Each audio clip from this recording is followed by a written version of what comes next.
Sawadee-ka, it's Natty from the Thaiger, and you're watching Thailand Top Stories, today's major news in Thailand and around the region.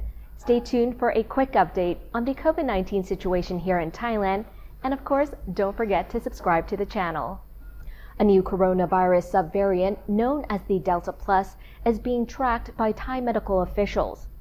The new subvariant has recently been detected in Thailand and is predicted to be 15% more transmissible than the original Delta strain. The department's Division of Disease Control and Emergency Health Hazards Director has stressed that the WHO has not yet upgraded the subvariant to a virus of concern and is still currently classified as a variant under investigation, saying that there are not enough studies available at this time. Thai PBS World reported that while 4 Delta subvariants have been detected in Thailand, some doctors said that none of them are capable of causing symptoms more serious than the original strain. If you own a business online here in Thailand, you might want to listen carefully to this next piece. Soon, digital platform businesses will be facing new regulations, following the Cabinet's recent approval of a draft decree. A government spokesperson has confirmed the decree, which will be applied to digital businesses in both in and outside of Thailand, and is aimed at maintaining financial and commercial stability, in addition to preventing damage to the public. It is confirmed that digital businesses such as online marketplaces, social commerce, food delivery, space sharing, and ride-car sharing operators, along with online search engines, will need to notify the government before operating. According to the report, the types of digital businesses that will be subject to the regulations will include the digital technology sector, has attracted increasing attention from the government in recent times. Well, I suppose the Thaiger will come under that heading. With the November 1st reopening approaching, Bangkok officials are reviewing the procedures and COVID-19 preventative measures at Suvarnabhumi International Airport, Thailand's biggest airport.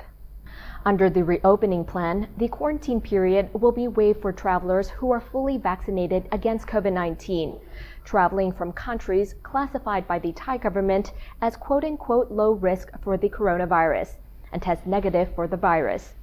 Those who are unvaccinated or from a high-risk country will need to undergo a quarantine at an approved hotel. For the full list of low-risk countries, please visit thetiger.com. The Pollution Control Department, or PCD, is implementing stringent pollution control measures to halve airborne particles caused by vehicle emissions in Bangkok, providing special checkup packages for vehicles that have been in use for over 7 years. Starting in November, the department will work in cooperation with the Royal Thai Police and the Department of Land Transport to establish road checkpoints for inspecting the exhaust quality of vehicles. Drivers of vehicles belching black exhaust fumes, which exceeds legal limits, can face up to 5,000 baht, while their vehicles will be marked with a "Do Not Use" label. The Thaiger notes that the vast majority of the haze issues in Thailand are caused by forest and plantation fires, most of them deliberately lit in the north and northeast, as well as across the northern borders. Regionally, China is seeking to stamp out a local COVID-19 outbreak and return to 0 cases ahead of the Winter Olympics next February.